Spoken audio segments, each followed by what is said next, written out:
Hello, Doomloopers, and welcome to another episode of the Doomloop Dispatch, the show that covers the worst parts of the San Francisco Bay Area. I'm Kevin L. Jones, and with me, whenever possible, D. Scott Miller. whoop whoop. Whoop, Glad he's whoop. here. And today we have the ultimate guest, the one we've been waiting for so long to speak with, somebody who truly, I know her experiences radicalized me. Seeing what happened, seeing how everything was twisted against her, seeing, sadly, what happened to her is now almost a blueprint for a lot of awful groups trying to remake this country. And it's sad that she is the original victim, but she's also a beaming light, somebody we should follow and listen to. I'm so excited. Here she is, former San Francisco Unified School District board member, Alison Collins. You're here. Thank you so much for having me. I really appreciate the opportunity. And honestly, with all the negative things that have happened, I mean, everyone's kind of going through it. I think the one shining light is that it really helps you to meet and identify people out there that are united with common values, common purpose. And I never would have met you. I never would have met some of the other amazing people that I've met nationally that are similarly dealing and with and seeing the same things. So if anything, that's been really a blessing. Yeah, totally. I mean, honestly, in a way, you're like a political martyr, kind of like saying like, you sacrifice so we can grow and fight this, Mm-hmm.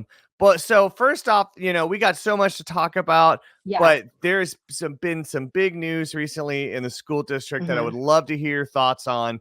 Basically, San Francisco is looking to close a bunch of schools. Apparently Mayor Breed didn't like the list she saw. And so instead of going along with the plan or changing the plan, or maybe not just like choosing not to close the schools, she decided to kick out Superintendent Matt Wayne, who's basically came in after you were recalled. Basically that was one of the reasons they said they needed to recall us, was because they didn't want us picking a superintendent. Yeah, exactly. And wow, boy, did he do a good job. Let me just say, I wouldn't have picked him. Yeah, totally. And clearly with good reason, because he didn't do anything right. Couldn't even get payroll right. I also do my homework, and he had a history of closing schools. So that's one of those things that man, he's like a hatchet man, right? Yeah. Maybe that's why they hired him. Maybe. But now, so it sounds like Breed has kind of snuck in a one of her approved people, former staffer Maria Sue, and it sounds like there still is talk of closing schools, but it's put on hold. What are your thoughts? What have you been seeing, and what is your whole take on the situation? Well, I think I really appreciate us having the opportunity to talk about this, and I also want to say to both of you, I very much appreciate the fact that you've always centered the recall in this kind of school takeover, a citywide takeover of San Francisco. A lot of people have connected the dots and have been able to see that the attacks against Chesa Boudin, our former DA, were politically motivated, politically driven, and concurrently there was a school board recall. And yet, for some reason, even among a lot of folks who consider themselves progressive, there has been a reticence to really identify connections with some of the same actors that were going after Chesa in being involved in school board recall politics. And so I just want to say thank you for putting those dots together, and also for being vocal from the beginning. And, just as an independent citizen, just watching things play out, watching who is involved, who is backing these things. And so it is interesting when you are the target of a political strategy, which is really what San Francisco was. And I also want to say concurrently, this was happening in Northern Virginia, which is just outside of Washington, D.C. There was a similar, nationwide effort to kind of target these two progressive areas that have affluent families with a political strategy that I do think we see playing out now across the country. But you don't know who you're being targeted by until after the fact, right? Sometimes. And when they celebrate, right? Yeah. And then, so it's now becoming really clear what this project has been about, who's involved. There's definitely multiple players with multiple interests, but there's also a highly coordinated effort. This isn't random. This isn't at all haphazard or coincidental. There are folks that now I've identified that are local, folks with local grievances, folks that have political or financial gain in the recall and in the change in leadership at SF Unified School District. But additionally, there are national players that benefit and that have used what has happened in San Francisco as both a playbook, but also as a narrative that they use kind of as a traveling roadshow to gin up anti-woke sentiment or anti-trans activism, and ultimately even go beyond education to dismantling civil rights protections for outside, in housing, in employment, and in other areas. So just specifically in San Francisco, some of the narratives that they were saying was that they didn't want us to pick the new superintendent. I think because they wanted to pick someone like Matt Wayne, if not him specifically, because he had a history of closing schools. They immediately set about to hire consultants, and which was very interesting to me because I was critiqued for rejecting a consultant that the previous superintendent put forward because they had really close ties to charters and charter schools. Yeah. And I know how they work. I did not want them looking at, having access to student records because I didn't want them, in our district. And I was deeply criticized for that in the Chronicle. And it seemed odd to me because most constituents don't care about that. Mm-hmm. It made sense that there would be some people who would be upset about renaming schools. It made sense that people would be upset about the mural. And so that would be something that people would want to hear about in the news. But they kept going on. And even the Standard, which is another VC-backed media organization, they were running, they even have video now, it's still on Twitter, of me talking about these consultants. And they said, oh, this is so awful. She won't hire consultants. Well, we find out that the consultants they ended up hiring are all folks that are associated with school closures nationally. And so their immediate hire they hired was a guy named AJ Crabhill, who closed schools when he was on the school board in Kansas City, Missouri. Then he was hired by the Texas Education Agency. He closed schools there. In Houston, I've spoken to parent organizers there. Then he came to San Francisco and he basically helped them rewrite board rules to make it harder for parents and communities to know what was going on. They canceled all the smaller meetings, the budget and business services meetings, the facilities meetings, all these small meetings that gave people transparency in our government. And then they also closed public, made it harder for parents to make public comment, and they limited meetings. They actually cut the meetings in half. So they were making the moves that they needed to do in order to put the second phase in action, which was they also hired another consulting firm to fix the payroll debacle with no expertise in payroll or education or tech, and they are a company that's associated with basically saving money by cutting services to schools. And when local organizers there reached out to me and said, this is bad news, we're seeing the writing on the wall, no one listened to them. Mm-hmm. But they continued speaking up, continued going to board meetings, and due to their advocacy, they were able to vote via the NAACP. They actually called for Superintendent Wayne's resignation almost a year ago. Mm-hmm. And at that time, he was still saying, oh, no, we're not closing schools. We're just putting this committee together. And local advocates were saying, well, that committee is technically charged with closing schools. So we're not stupid. But because the advocates are Black women predominantly and people, neighborhood organizers who are not connected to these politically connected groups, they were largely ignored. And so I think a lot of families were quite shocked this summer when the list was leaked. And it was, lo and behold, there's a whole bunch of schools on this list, and some of them impacted parents, that maybe didn't realize they were on a list. So I think that surprise was not favorable for Mayor Breed, because she had, been involved in championing the recall. She had appointed all the board members who had picked the superintendent, who had been, hiring people to run meetings to assess which schools to close and all that stuff. And I think once Peskin announced that he was anti-school closure, I think she maybe saw an opportunity to kind of get on that bandwagon and say that she's saving the day. I find it very interesting, though, that there isn't enough discussion about the fact that she hired everybody who hired the person who was doing it, and they're all still in place. They're all still there. And they're not promising to stop school closures. The operative word is pause. Yep. So they just want to do it after the election, I think, and they'd like to do it in a way that doesn't receive as much public scrutiny. Yep.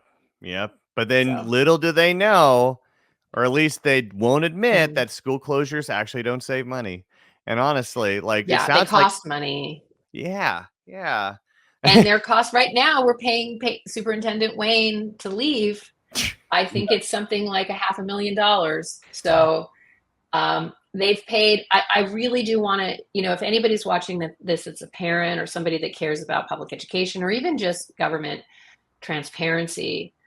If they're going to complain and they're going to say they're saving money, you can't, in good conscience, spend over $11 million on a no bid contract. That's the other thing. These contractors were hired with no bid contracts, $1 million contracts. That's from what I understand, a violation of California federal law. Contracts need to go before a board. The public needs to know who's getting hired, and all of these folks, nobody knows.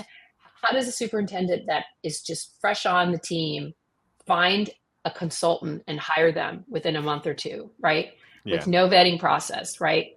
What's going on with that? And then, so I also know there's a lot of parents who are asking similar questions, have been filing FOIAs to get information on how did you find these people?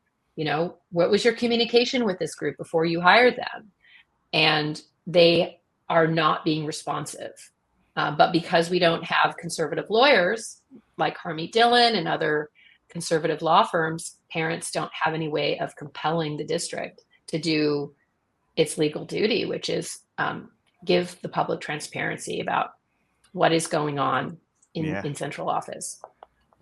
God, terrible. Yeah, I mean, especially, it shouldn't be like that either. You shouldn't need a high-powered lawyer to find out what your district is doing and where these people are coming from. Yeah. But clearly there's a plan going on, and I'm guessing it's privatization, basically.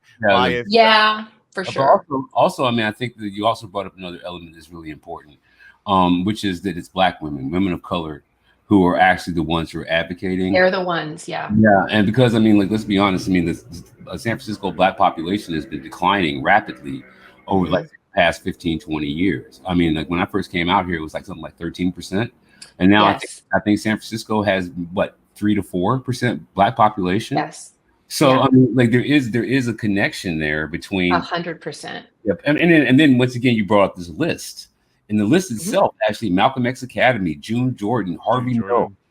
Yes, there's not an accident there. Yeah, there's absolutely no accident. There was no accident in the fact that they were trying to continue to push Black and brown students further away from the city with that list. And I mean, I'm really amazed that London Breed didn't see that coming. actually. I don't know. Like she's hanging out with Scott Wiener.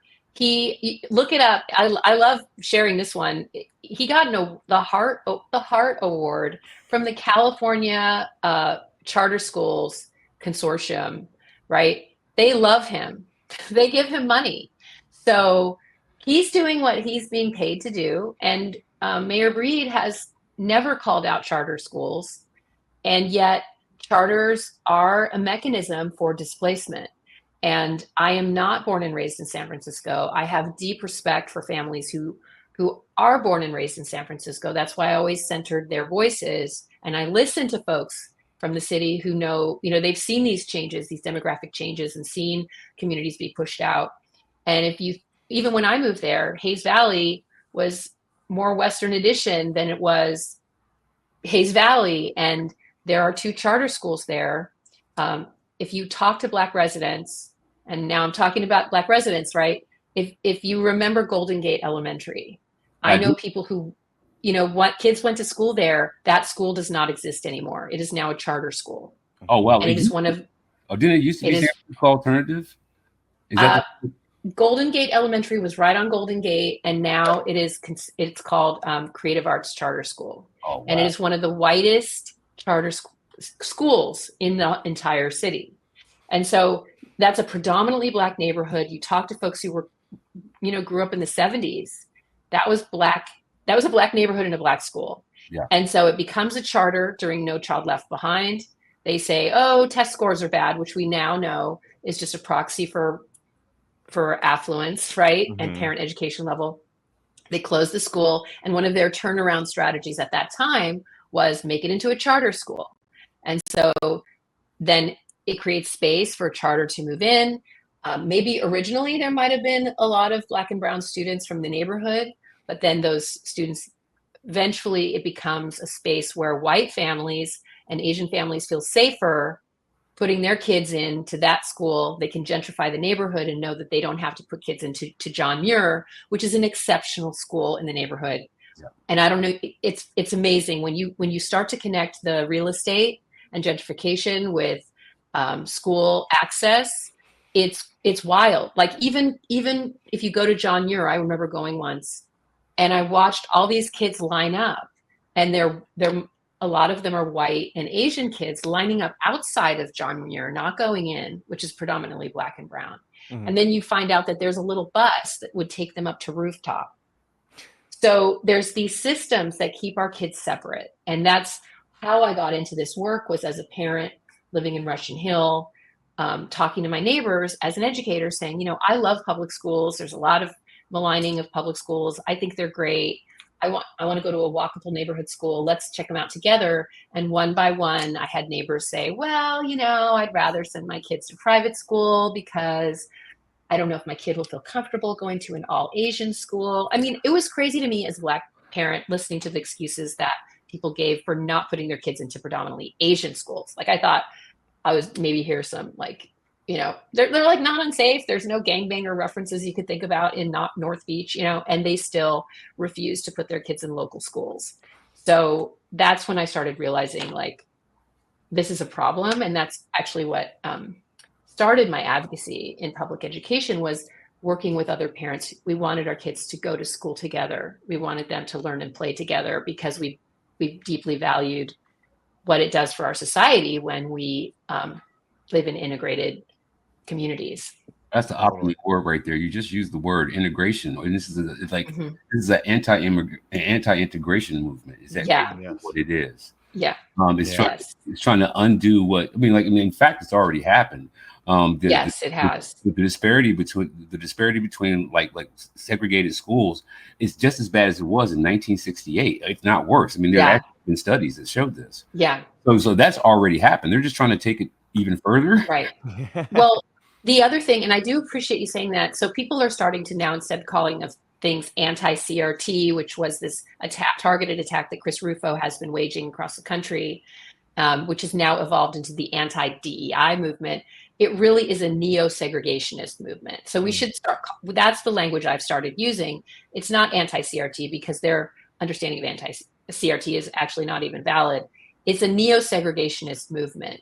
And the people in San Francisco that are waging this war against integration literally worked with Ed Bloom to dismantle affirmative action.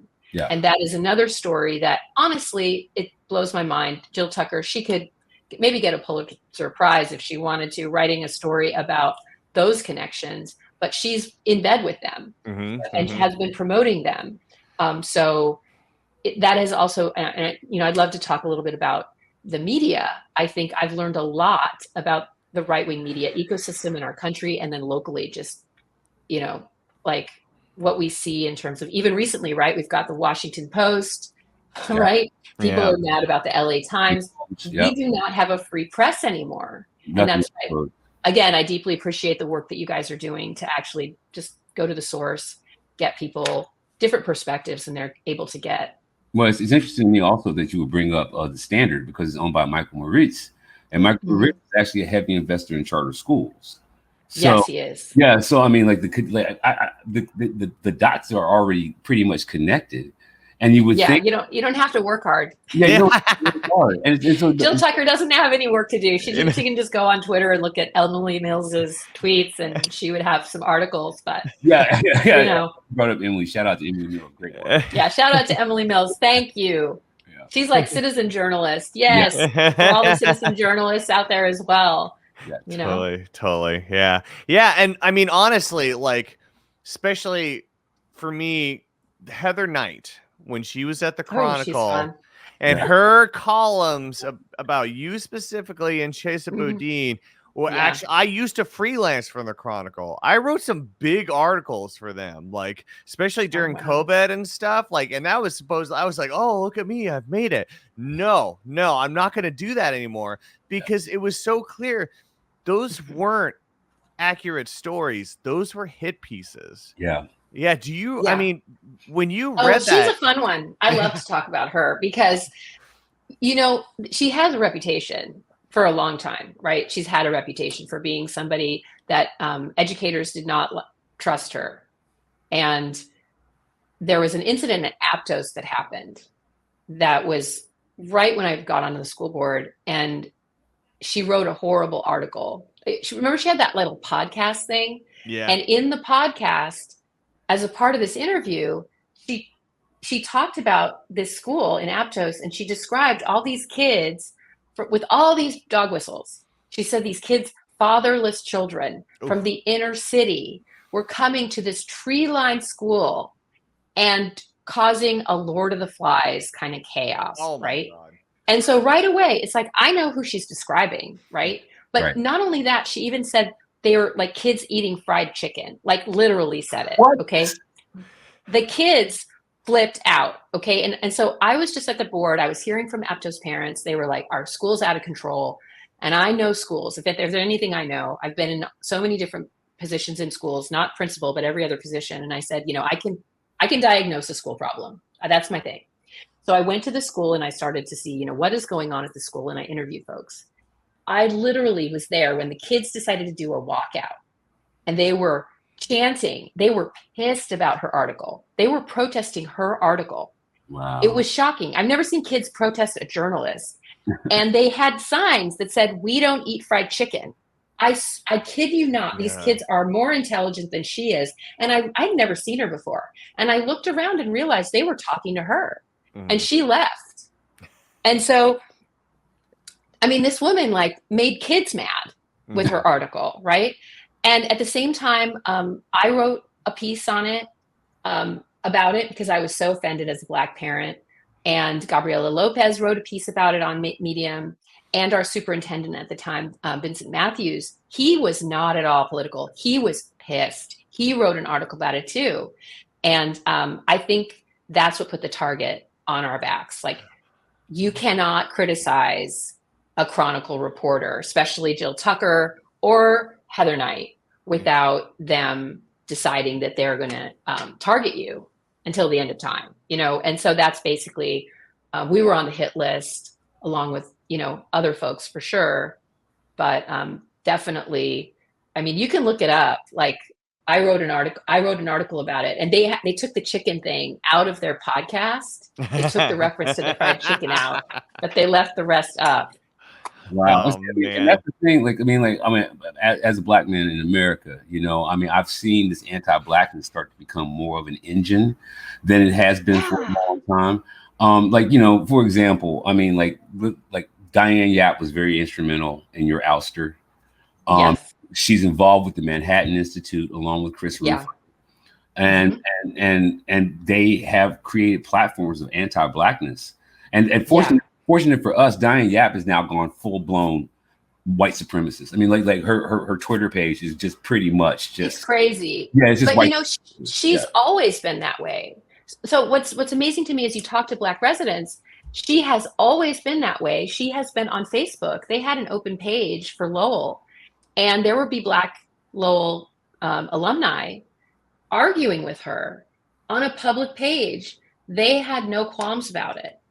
So this isn't even that she's changed. She's always been that way. So you're saying essentially, though, the Friends of Lowell community actually were condoning her blatant anti-blackness from the start. They elected her to be like an alumni in leadership roles. They have elected her. And I'm saying that she has said things like, I think she said, there's a quote, where she's kind of joking about how they shouldn't call the NAACP. They should, like, you can't call Black people colored or they'll beat you up. Like, she literally, like, emoji, happy emoji. Like, what are you, like, she's talked about gay people and said, called them the gays. Like, it's just, the woman is like, has never had a filter. And yet she has been in a leadership role within the Lowell alumni community for a long time, like decades. So that's not, she was hired for this reason. And her work is being used to over-police Black folks nationwide now. That's what she was doing, is writing hit pieces about how Black people are responsible for the rise of anti-Asian hate, which is statistically not true. Not true. I mean, it's not. Yeah. I mean, no. And which is harmful to the Asian community, right? Because they need protection. It's like weaponizing something that's really bad, and instead of actually promoting policies that educate folks on Asian American history, there are folks who are pushing for Asian American history in schools, like in Illinois. That's something they did. That's a positive thing, and San Francisco could have done that. We had the political will to make ethnic studies mandatory. I wrote a resolution that says, we should learn about all of our histories, and Asian American studies is in there. They don't care about that. That's what shows you that they're not really interested in promoting the needs of Asian American communities who are being targeted by anti-Asian hate. They are not interested in educating folks. Or even giving them access, which Lowell was another one. They've actually decreased access for low-income Chinese American immigrants at Lowell because more of them were getting in under the lottery. So they're not interested in, furthering. They were interested in working. I think they're getting benefits, right? There's all these deals that they get, through. She was obviously getting paid by the Manhattan Institute, but they were also working directly with Ed Bloom to dismantle affirmative action. And that's something that I do think we need to talk about, because just recently, Parents Defending Education, which is this organization that Ed Bloom is on the board, they were threatening LAUSD for their Black student programs. And LAUSD has had to change its programs because now they're vulnerable to lawsuits as a result of the dismantling of affirmative action. So it's a strategy, it's a political strategy that isn't even about public education, because ultimately then it allows them to sue anyone who has any program that is race conscious. Right now they have the Supreme Court. That's easier to do. I mean, but I mean, my other question is, because I also realized, I've watched you. I've watched your progression. I actually went back and researched, because it seems to me at first you felt as if it was kind of like, I don't know, almost like a personal thing. Like you didn't really understand exactly how deeply it went. Like Like, what was it? Well, you don't know who's attacking you. You Right. just don't know, because you don't, like I said, you don't know who. I mean, this isn't even about race in schools. Honestly, this is about deregulation, really, right? When you know who Elon Musk is now, you see, oh, he just wants to make more money, and this is, you dismantle, protect, you go after Black women first. That's easy because people don't stand up for us, right? It's very easy to demonize Black people and make us into characterize us as violent, right? So I was characterized as violent. Gabriella, who's a Latina, was characterized as a hothead and incompetent because she's Latina. That's, so you just take, it's cut and paste. People are wired to believe these things, and so it's very easy to stick kind of a smear campaign on them. That. White people in a certain affluent position are. You know what? I would say yes, and I'd say there are, if you read anything about the race studies that they did with little kids and baby dolls, Black people believe these too. I mean, let's be real, right? Latinx people believe these. We even believe it about ourselves. If you've got even Obama's telling Black men to pull their pants up, it's a we're all in the same water. We're breathing it. We're, drinking it. And so people, automatically will say, like, Dr. Claudine Gay, she was targeted by Chris Rufo. It's the same playbook. They accuse her of being incompetent. They accuse her of being, now, instead of anti-Asian like me, they accuse her of being anti-Semitic, because we all know Black women are violent. It's like, no, I mean, did you see her? She's like the nerdiest person you could see, right? So am I. I'm pretty nerdy. Like, I'm a mom, I'm a, like, maybe you don't like my politics. I'm not, I'm your neighbor. I call, like, I check in on my elder neighbors. Like, that's what I am. And yet they were able to really demonize me because people are wired to believe things about Black people that are not true.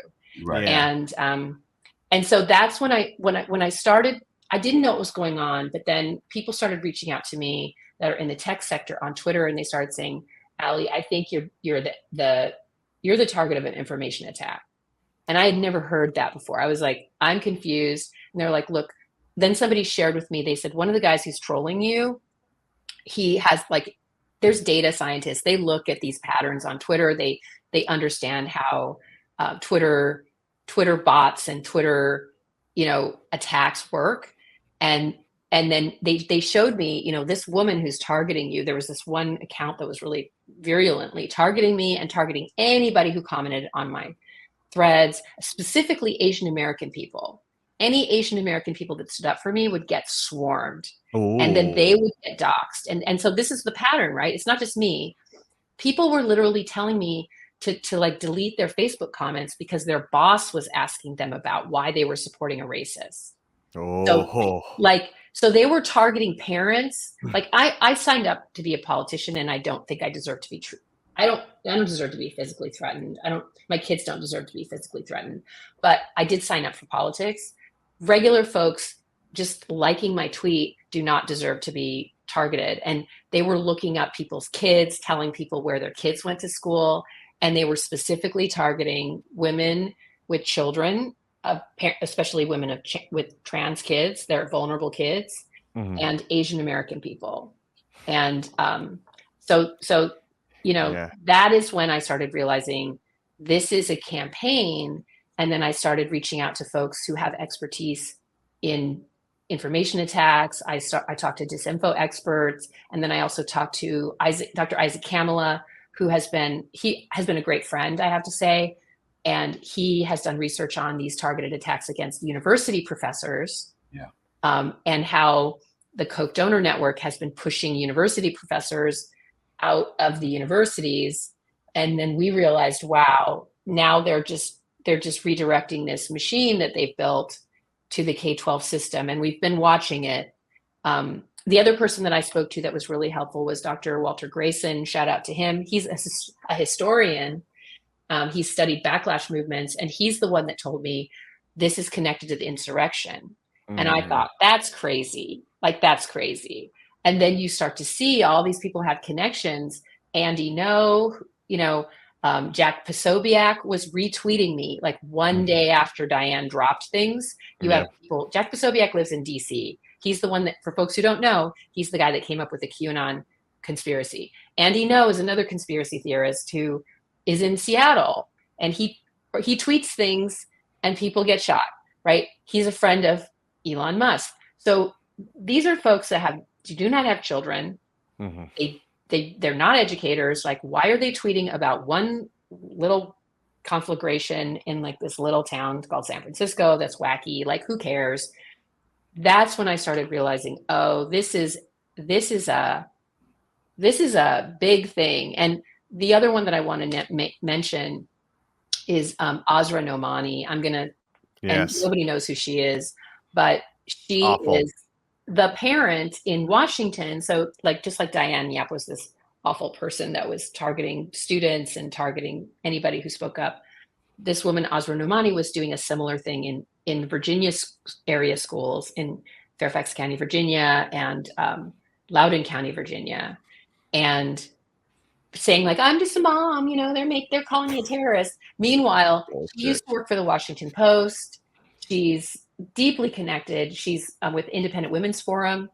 If you don't know who they are, like Ann Coulter is a member, Candace Owens is a member. They're basically all the Moms for Liberty folks are members. Also, Jennifer Say, who was our local anti-masker, who then became Moms for DeSantis leader. Yep. Like, it's just like, what, like there's too many coincidences here. I'm not that dumb. I'm not stupid.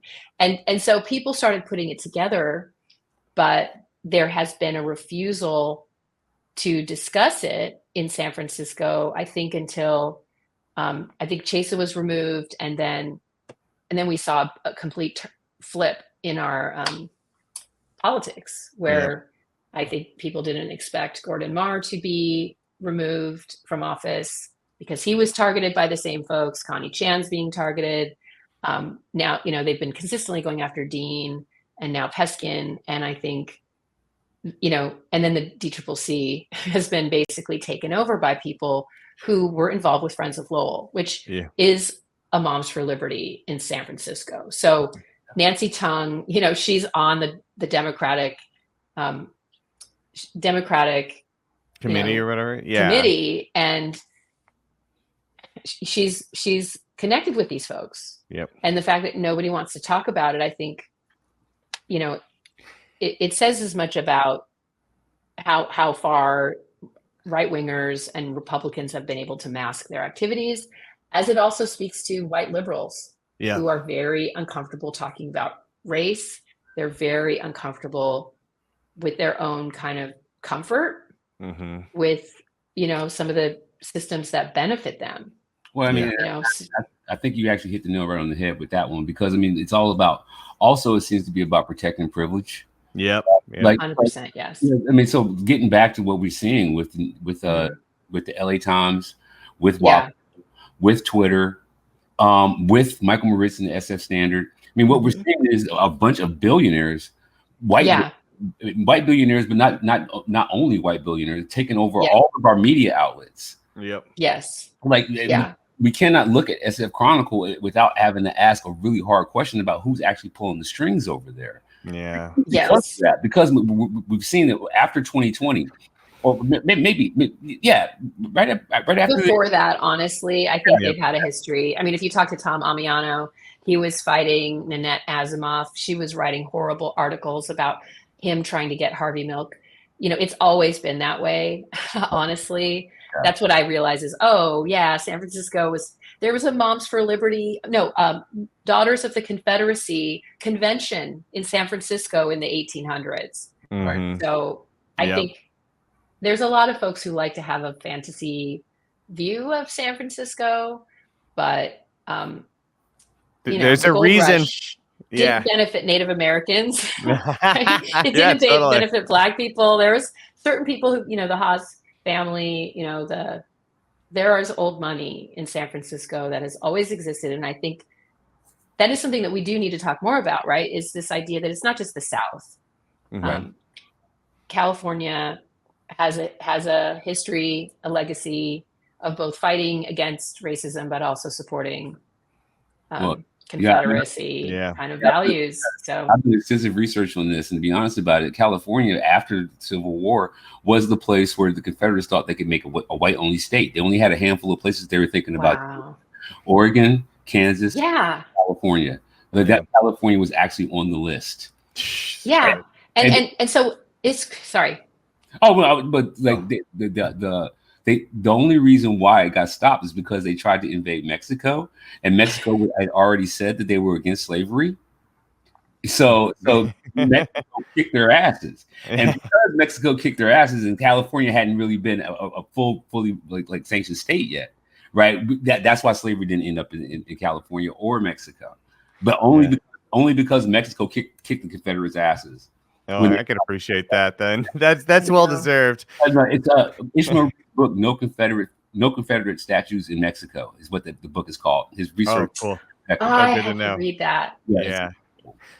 So Alison, now we're on the outside watching all this stuff, and it's super crazy. I mean, I especially remember, like, you were talking about the pushback against any Asians that stuck up for you. I remember, what was your Korean uncle or whatever? Remember, your Korean dad was like the best account during COVID, because we needed a Korean dad who was like feeding us noodles on TikTok, and he was just such a nice guy.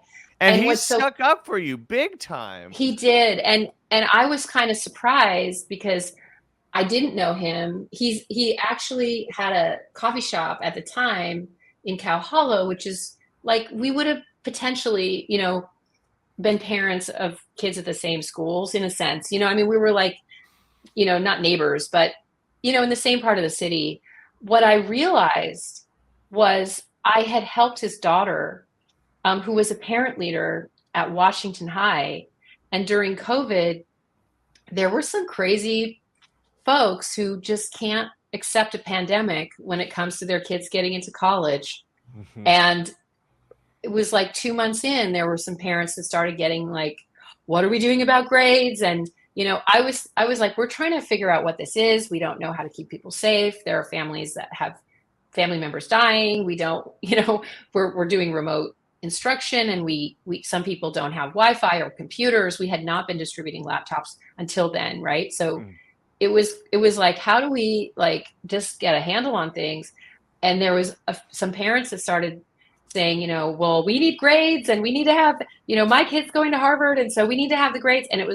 And so there were, you can't like require students to do work during a national emergency. Yeah. It's like, imagine being like, oh, there's a hurricane, but like, get your homework in, kids, like, and so, I was, as a parent, even dealing with that with my kids at Ruth Asawa School of the Arts. There were parents that were like, well, we better keep them busy. And it was like, dude, like, chill. It's not even, like spring break. Like, can we just like figure out what's going on? And so this girl tweeted on Twitter. We were very clear, and this was from the governor. He said, you can't, by state law, you cannot require kids to do work when we're, give them homework or give them assignments or whatever, like give them, busy work or something. But we cannot require kids to do like work that we're going to grade when we have all this chaos. And this girl on Twitter said, there's this teacher that's telling us she doesn't care, and she's giving us all bad grades, and we're, kids are freaking out, and it's causing us more stress. And so I DM'd her, and I said, hey, this shouldn't be happening. This is against state law. This is, the district's trying to communicate with families and everybody. Like, we should all be on the same page. So I reached out to her. Then I connected her with, the superintendent, and it got resolved. And then I found out that she was his daughter. And so it was this really nice circle in a way of, Gabrielle and I were we worked full time during the pandemic, and we did not get paid. She was not working. I was not working. She was working tirelessly to make sure families in the mission were getting fed, were getting access to resources. She started working to make sure people were getting masking, testing, all of those things. She was working with Treasure Island families. I was working to make sure that families in Chinatown were also getting resources because they were getting overlooked. The district was like, oh, kids in need. And then they'd send it to the mission, and they'd send it to the Bayview. And I was like, we have low income families in Chinatown. And so we were like, you could talk to my family. I was nonstop working, calling and trying to make sure that, you know, we had systems in place. And oh my God. And then next thing you know, and then I got targeted. Recalled. It sucked. Yeah. It sucked. Yeah. And I want to, I mean, because that's the thing too. It's like, you know, I want to know as you as a person what that was like, especially to be like such a national target. I mean, especially, I mean, it's like being an on the outside experience. Yeah. I remember kind of Googling every once in a while you're like, oh, I'll Google myself, whatever. And I have a pretty common name, Alison Collins, right? Collins is a pretty common name. So I haven't really done it a lot because, you know, you get a lot of different people. But there was a point when I would Google my name and there were articles in Australia about me. There were articles in the Daily Mail. And so what I started to learn is, this is when I started talking to Dr. Isaac Kamala. I've learned how to say the right-wing media ecosystem. It's like a big bunch of words, but it actually is an ecosystem. Yeah. It's political theater that people will sue you and then write a story about it. And then it cycles through Breitbart and InfoWars and the National Review. And then it ends up in the New York Times in an op-ed by guess who? Azra Nomani, you know, and then you see it in the Daily Mail and the New York Post. And if you see it in the Daily Mail or the New York Post and the National Review, you know it's basically just a political weapon. You know, it's a propaganda. And I've done it like as an experiment. You'll see some really weird thing and you're wondering like, why am I hearing about this? And then you just Google it and you'll see it. If you'll see it in all those places all at the same time, you'll see Chris Rufo talking about it. You'll see Jack Posobiec talking about it. And then you realize, oh, okay, this is their thing. And they've learned if they act in coordination, they can all target one person at the same time. It becomes a firestorm. They then kind of force the mainstream media to give it legitimacy. Yep. And so that's what happened to Dr. Claudine Gay at Harvard. Once they take you out, then they can move on to the next target. And so I started also witnessing how all of these folks on Twitter basically use their Twitter feed as a hit list. Yes. So I've even seen Chris Rufo talk about just a random social studies educator and I'm thinking, this guy has a family, right? This guy's just a teacher. He doesn't have a PR company. He doesn't have a communications team. He doesn't have lawyers on his beck and call. And he's being accused of being a pedophile, right? Like, how horrible is that? He's a teacher and he has a kid, and they're talking about his, like, whether he's divorced or not, like just stuff that's like horrible, you know, and then it'll move on to somebody else. Mm-hmm. And then you connect the dots, you know, and you see that they do that with Charlie Kirk. He has TPUSA. We were on the school board watch list, right? So they have these ways that they put you on blast, but because none of us follow any of these things, you don't even know. And then all of a sudden you're just getting inundated. And then your friends are looking at you like, what did you do? Yeah. Like, you must have done something, because shit, you know, this is bad, you know, like, I wanted to ask you a question. You must have done something, you know? I wanted to ask you a question about that, because you said that once they got their target, they moved on. But they move on. When you did San Francisco, just like last month or 3 weeks ago? Yeah. Okay. They shared a very small 20-second clip of the interview. It was like on Twitter, a very small 20-second clip. Yeah. And like it got flooded. It got absolutely flooded. Like, so they love it. Why are they still coming after you? I mean, like they love it because it's for number one. Okay, what I've learned is when they react like that, it's like what is it? What's that phrase? It's like a something dog hollers, or like a dog hollers. What's that? Yeah. So they know. Like, so what was I talking about in the clip? I was saying there's a lot of Republicans pretending to be Democrats. Yeah. Right. There are, and it's factually true. Yes, I don't have to say everybody. That's not true. Joel and Gardio. That's all you need. Joel and Gardio, Trevor Chandler. I mean, there's a few. There's a few. You know, and so like when you say that, I mean, like factually, you can even, like you said, like you can show that these people have worked for the Republican Party, or they're working directly with Republicans, right?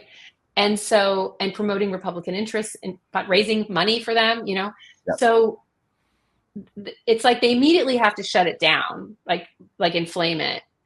So that is one thing. But additionally, what I also saw was my name would be trending when, like, I remember there was a trans person who made a comment and I liked their tweet.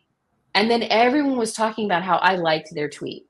And that, like, it was like, what is going on? And so I have another friend that everyone should follow. Her name is Shireen Mitchell. And you should have her on your show because she's amazing. She's from DC. She's a Black woman who does, she studies disinformation. And she's the one who taught me all disinfo is racialized. And I know that, but I don't know why I didn't know that until she said it, because they always weaponize racist tropes. So Asian Americans are subservient, they're victims, or they're sneaky, whatever the, stereotypes that there are. Black people are violent, Latinx people are hot-headed or like incompetent or lazy. Like they just stick the stereotype on, and all of those things are untrue, right? But they, and LGBTQ community, they always associate sexual deviancy, right? And so they're always coded, always is what I've learned.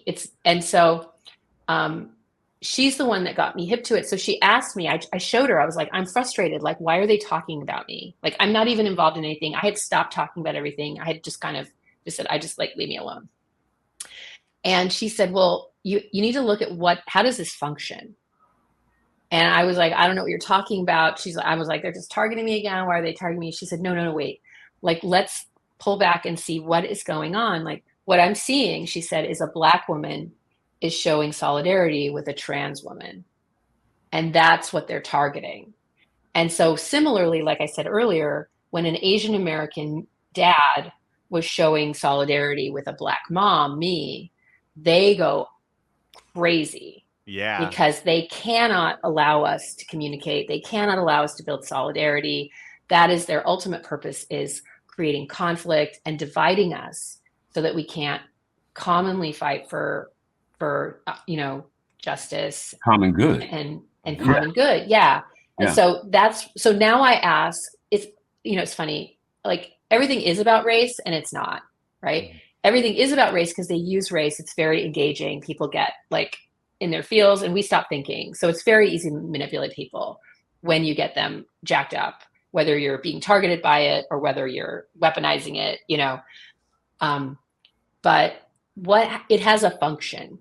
And so I always ask myself, what is the function of race? And so racism. And so with the affirmative action case, the function isn't just being racist and exclusionary. The function is dismantling civil rights protections so that you can discriminate.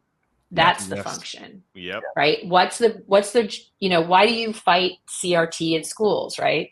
Like the function of that has been to push out Black educators who actually protect all kids, and anti-racist educators who protect trans kids and like immigrant kids, right?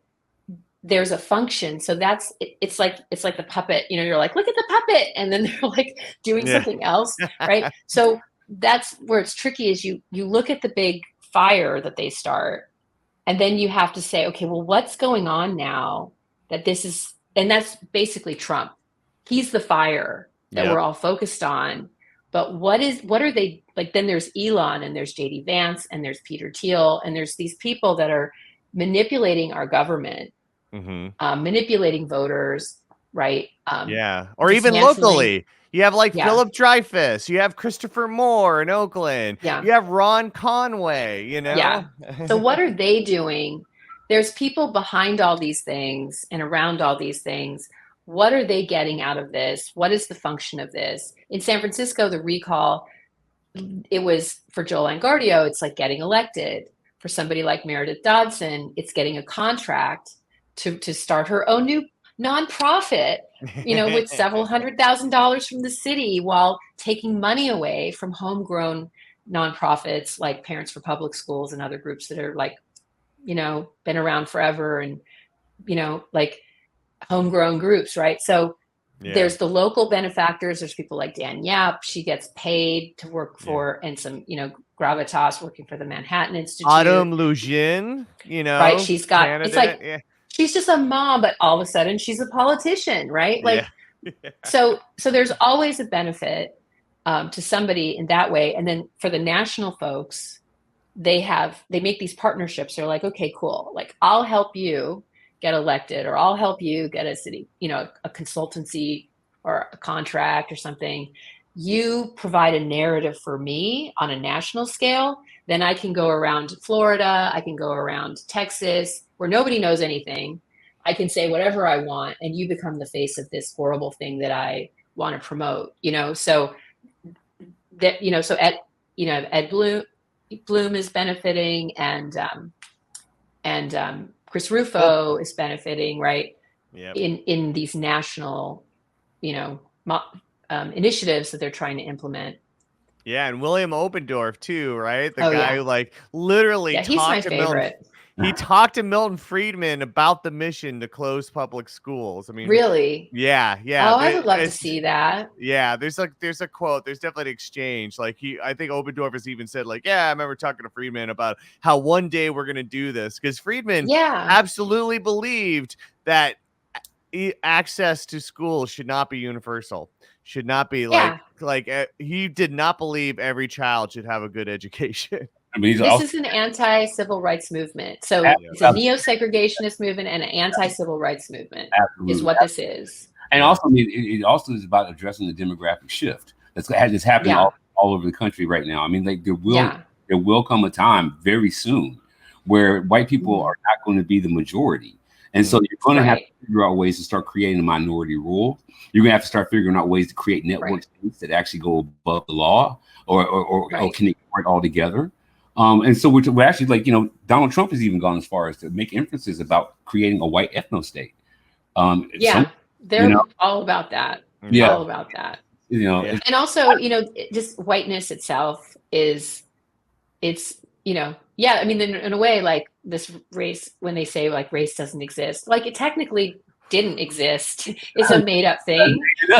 What I find that's interesting is that the people that made it up, they get really mad when you talk about what they did and how they use it to hoard resources. Yeah, and when you actually use race and you say, okay, fine, race exists and you've been using it unfairly and we're going to balance the scales. And they're like, wait a second, race doesn't exist. We're all one. We don't want to talk about, and it's like, you just can't win. You can't have both ways though, buddy. You just can't have both ways. Like, how can you like make it so we're going to get rid of race-based assessments of things, but when we get rid of those, how come everything turns white again?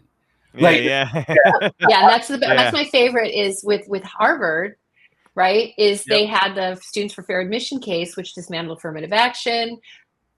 Affirmative action has been supported by Asian Americans. Like 60% of Asian Americans support affirmative action.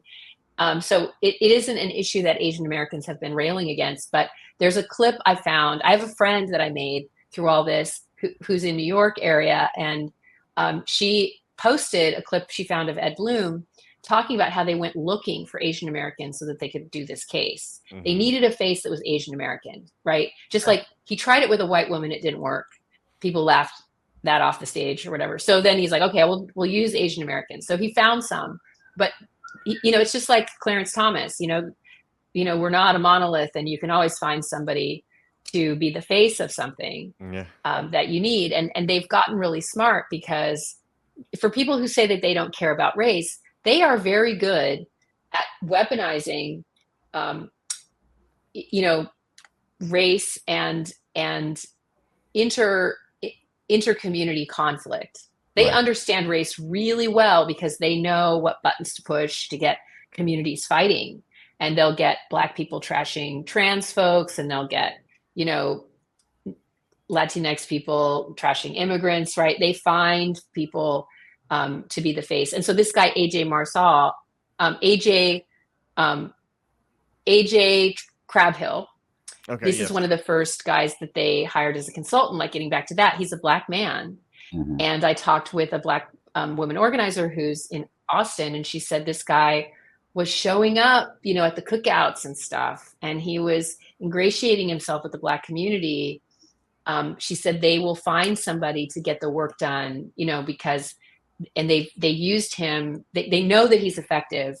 Because he undermines Black community members by putting a Black face on really an anti-Black agenda. You were talking about Seneca Scott to us. Seneca Scott. Yeah, he's an example. Yeah. I also found something very interesting though. Like I pointed out once that there was a national recall movement, and that national recall movement was going across all sectors. It's not just recalling district attorneys or recalling mayors or recalling school boards. Like it's a national movement of right-wing recalls. And this guy hopped on my tweet, and he was like, "There's those things, national recall." And I go and look up the guy, and he's a Black Seneca Scott in Ohio. There's just like there's extra guys just like in Ohio doing a recall of the mayor. I think her last name is Dalton. She's not the best mayor. I have to say, she's young. She's probably the youngest mayor of the Black woman. But yeah, there's a guy who actually is functioning like Seneca Scott in her recall. And he got in touch with me saying there's no national recall. I'm like, but dude, you're in Ohio and Seneca Scott's in Oakland, and you guys both doing the same thing. Who knows? They don't even know each other too. That's the thing, is I've also seen how people pop in and it's like they tag other people to come in. And now they don't even have real people. Like that's what's also crazy on Twitter. One thing I like about TikTok is there's people, you get trolls in the comments, but generally speaking, like if you don't like somebody, you have to do a video. It's a person. And until they can deep fake people on Twitter, which I mean, TikTok, that may happen, but at least you're dealing with real annoying people. Right? Whereas on TikTok, they're real people, but on Twitter, you have these accounts that aren't even real people. And this is another thing that my friend Shireen Mitchell, she goes by Digital Sista. You should follow her. She's on all platforms. She talks about disinformation campaigns. She's been involved since 2016, and they watched how there were basically Russian bot accounts were posing as Black people to create disinformation and conflict within the Black community. And so a lot of this conflict you see about the, it's American Descendants of Slaves movement. Yeah. And a lot of them, like, cause there are folks, Black people aren't, we disagree on stuff too, but a lot of these accounts, some of them are just, and then there's always, my favorite is the white guys pretending to be Black people and they get caught. Those are actually entertaining. I should say I don't like them, but I do enjoy when people get caught. Yeah, I mean, and also like that's also true. I mean, the whole thing about you think that just a groundswell of support for a particular position, but then when you actually dig into those accounts, it could just be the same person with 15 to 20 different accounts. Like, honest to God, bot farms. I mean, that's what we're experiencing right now with the recall Shingdao and the recall of Pamela Price. It's like, I once I dig in, I'm like, wait a minute, it's the same 15 people. It's the same 15 people, and they like each one of them has 10 to 20 fake accounts, and so they end up having conversations with each other to make it as grassroots support. It's the strangest. Okay. You know what's even worse though is folks like Andy Ngo. I mean, there's a reporter, gosh, I can't remember his name, down in LA. They found ways to even connect those conversations with websites that actually they're generating income off of engagement. So that's how, it's just crazy, right? I mean, literally this kind of hate engagement is generating income for people to do more of it, right? And so there's a built-in incentive, and all of these folks, Zuckerberg, Elon Musk, they know what's going on and they are monetizing it. And even if, you have people with political interests, which is one thing, but even just as a business model, making money off of hate, basically, and conflict. So it's I don't know. We'll see what happens. I think it's unfortunate because I did join Twitter, when it was a space where people were sharing information. Facebook was a place where as a mom, you could share community and vent, and get resources up for your kids. I think they lulled us into this kind of complacency, thinking like, oh, it's free and like we can all be here and it's this wonderful place. And we stopped communicating one-on-one. We stopped, meeting up in real life. And now these spaces are not, safe. They're not safe. They're not safe. But also, I think you pointed out the thing that might be the proper solution, which is once again, getting out and touching grass with the people. But the other one is like, the answer is solidarity. The other answer is solidarity. When someone tries to make that division, someone else has to be there and say, no, we're not going to do that. Yeah. And I think this is where the CRT is important. If you understand the history of racism and you understand how tropes have been weaponized, I mean, it's like clockwork, the super predator, that's basically what David Sachs was saying was like homeless people. It's the super predator trope, right? Yep. When you talk about like the attacks against me, they were all, it's rehashing stuff. If you understand those tropes, like now they're calling VP Harris a Jezebel, like literally calling her that. There's only three tropes you give to Black women. You're either a mammy, you're a Jezebel, or you're a sapphire. Okay. So I guess I was a sapphire because I just have a big mouth, she's a Jezebel. Like, just if people understand, you can go to the Jim Crow Museum of Racist Memorabilia and they have all the tropes. And once you become educated in how these tropes have been used at different times in history to enact political movements, then you're not fooled by them and you can see them. But I think so many people are not aware of these tropes. And so it's easy for people to kind of be activated. Without being aware. Everybody's been inundated with these kind of things. I mean, like it's something that even Black people have to unlearn because growing up, I mean, like all you see are mostly like, America's mostly white. Even Seinfeld had all white New York. You know what I mean? I know. And Friends, what? I lived there in the 90s. It didn't look like that. Where are the people nodding out on heroin? Where's the Puerto Rican parade is my question. How come you never had that? But the thing is, all of us have to unlearn that. And a part of that unlearning is understanding these tropes. And sometimes these tropes are exclusionary tropes, meaning that we don't exist, or they're tropes that only exist in this way, Like Native Americans just died. They're gone. There's none of them left anymore. I don't know. They went into the mist, And then I started meeting Native Americans who were like, I'm here, God damn it. I'm here, Like, oh, wait a second. I bought that stuff. And I think I'm pretty knowledgeable, but you can't help it. Yeah, serious. Yeah. Well, this has been great. Yeah. And like, I really, we have been talking for an hour and I know, but I do have just two last really important questions. And I think one is would you do it again? Would you run for the board again if you did have a chance, knowing what was coming? You mean like in the future, or would I have done it knowing what I know now in the past? Knowing what you know now running in the past. And then on top of that, what keeps you positive? What keeps you hopeful about what's going on? Okay, so I've thought about that. We've had a lot of discussions in my family about that. My kids were targeted. That's the thing that really, really makes me mad. Yeah, and not just your husband, Lawrence not just my Lee, husband, who also doesn't deserve to be targeted, right? But my kids, and they were in high school, and you can't talk, like I couldn't even defend them because the more that I would talk about it, the more that I would be talking about it.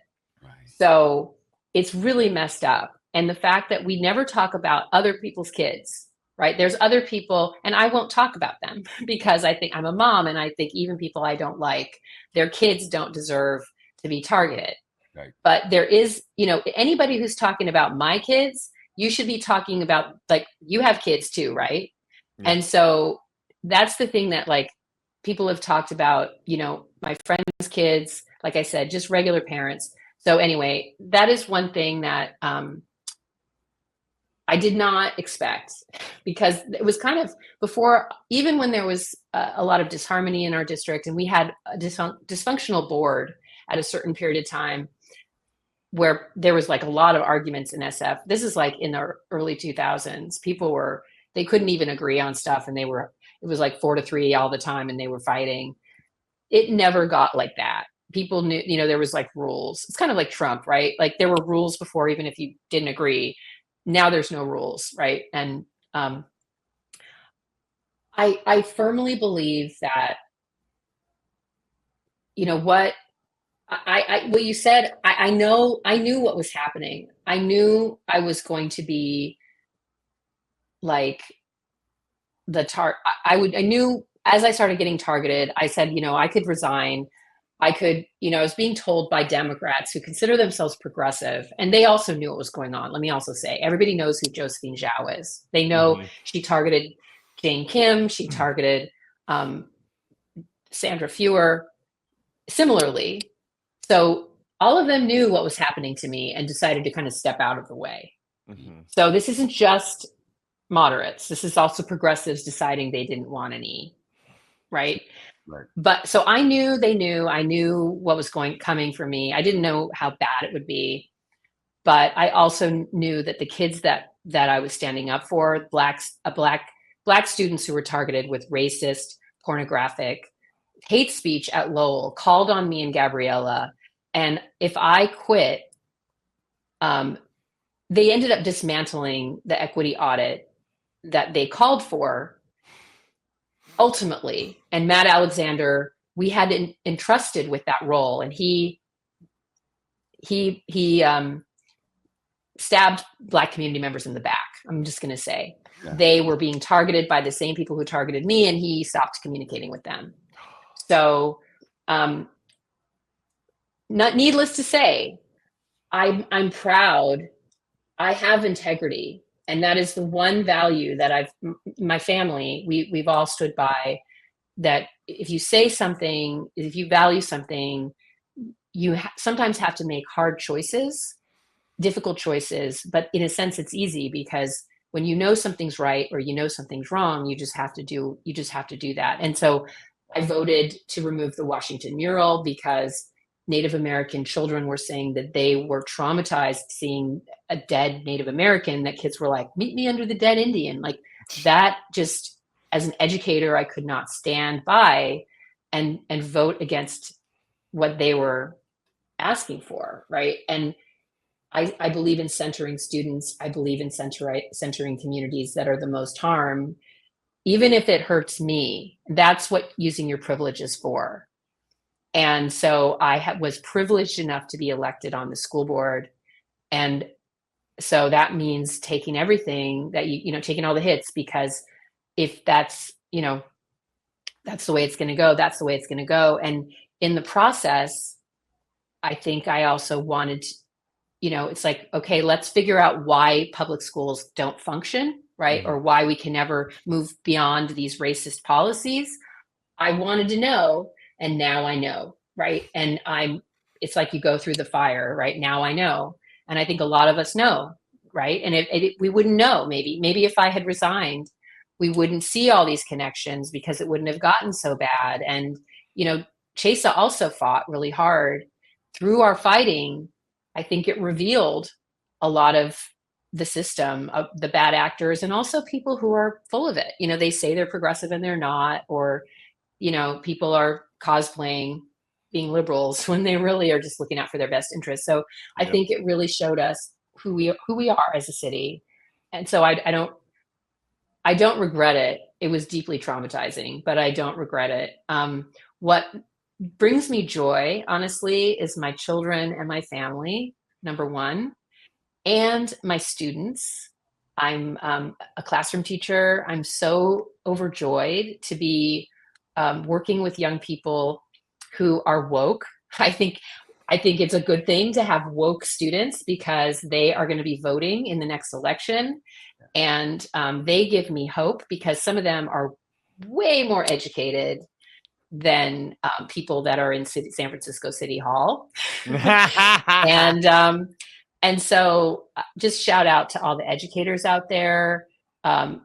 Many of us are being targeted. I have devoted my life to finding other people like me and telling them, you are not alone. This is not your fault.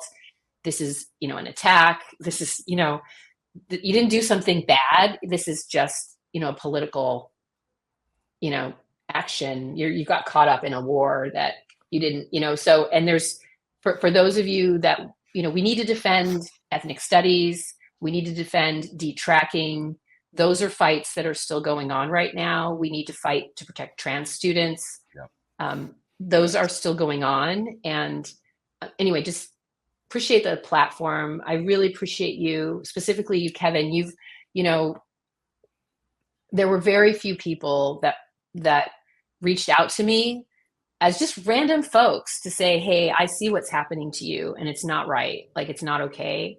And that really, it kept me going because, like I said, the whole world, it seemed like, just, like was against me and Gabriella. We were very lonely and dealing with a lot. And it means a lot that there are good people that you don't know, strangers that are willing to speak up and stand up for other people when things happen like this. So I just want to say personally, thank you. And thank you, Scott Miller, as well, for your voice as well. You're like, you guys are really great. Thank you. That means a lot, honestly. Especially, it was so hard to watch it. It was so hard to just stand back and watch it. So it was the least I could do was just reach out and just let you know. So that's just so great to hear. And this was an amazing conversation. Thank you, Allie. Please don't be a stranger. I won't. And I want to plug. I want to start a second round of my podcast. Yes. I'm going to be interviewing a lot of folks and talking about these school closures, right, which is a national thing. So I would love to have you guys on my podcast when I get myself organized, and talk about how media works, because a lot of regular folks, regular parents that are showing up at school boards don't understand why they're not getting op-eds, but like other people are, or like why they're not getting, they're telling their stories to journalists and they're getting misquoted or, and they don't understand this, larger system that you guys really understand. Yes. And that's why we started doing this, right, Scott? Right. Serious, man. All right. Well, thank you so much. This is Doomloop Dispatch. Please follow us on the socials. We're on the X. We're on the TikTok. We're on the Instagram. And please support us on Patreon because we could be great to pay for our StreamYard bills. I know the feeling. Follow my Patreon too. Help me. Yeah, help totally. Us. Help us do the journalism that the journalists aren't doing. Help us. Exactly. And with that being said, keep fighting the good fight. Fighting the good fight. Thank you. Thank you. Bye. Bye.